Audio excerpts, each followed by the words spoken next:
রাহিমিনে আল্লাহ বিশেষ করে আমাদের সকলের প্রাণপ্রিয় নেতা, আত্মার আত্মীয় শহীদ প্রেসিডেন্ট জিয়াউর রহমানের সুযোগ্য সন্তান এবং ওনার অবিকল পরিপূর্ণ প্রতিচ্ছবি জনাব তারেক রহমান সাহেবকে আপনি নেক হাত দারাজ করে দেন, ওনাকে দীর্ঘায়ু সুস্বাস্থ্য নসিব করেন।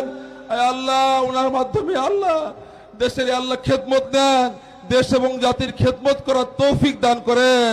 আয় আল্লাহ রহমান রহিমিন, উনি যে বলেছিলেন I have a plan for the people of my country, for my country, এই প্ল্যানকে বাস্তবায়ন করার তৌফিক দান করেন। আয় আল্লাহ আপনি ওনার সহায় হয়ে যান।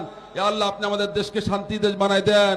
ওনার আল্লাহ জনাব তারেক রহমান সাহেবের চলার পথকে আপনি নির্বিঘ্ন করে দেন, চলার পথের বাধা বিপত্তি আপনি দূর করে দেন।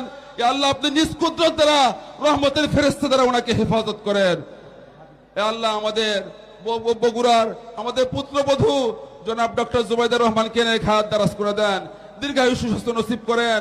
আল্লাহ বগুড়া 6 আসন জনাব তারেক রহমান সাহেবকে সর্বোচ্চ ভোটে ওনাকে সম্মানিত করেন। বগুড়ার 7টা আসনের ধানের শীষের প্রার্থীদেরকে আপনি সর্বোচ্চ ভোটে সম্মানিত করেন। পুরা দেশের ধানের শীষের প্রার্থীদেরকে 2/3 সংখ্যা গরিষ্ঠতা দিয়ে দেশের খেদমত করার তৌফিক দান করেন, জনগণের খেদমত করার তৌফিক দান করেন।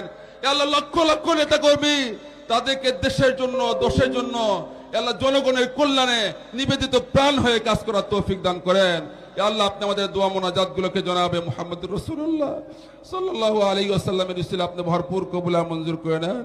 ওয়া সাল্লাল্লাহু তাআলা আলা খায়রি খালকিহি মুহাম্মাদিন ওয়া আলিহি ওয়া আসহাবিহি আজমাইন। সুবহান রাব্বিকা রাব্বিল ইজ্জাতি আম্মা ইয়াসিফুন ওয়া সালামুন আলাল মুরসালিন। আমিন আমিন আমিন ইয়া রাব্বাল আলামিন। وارحمنا معهم برحمتك يا أرحم الراحمين.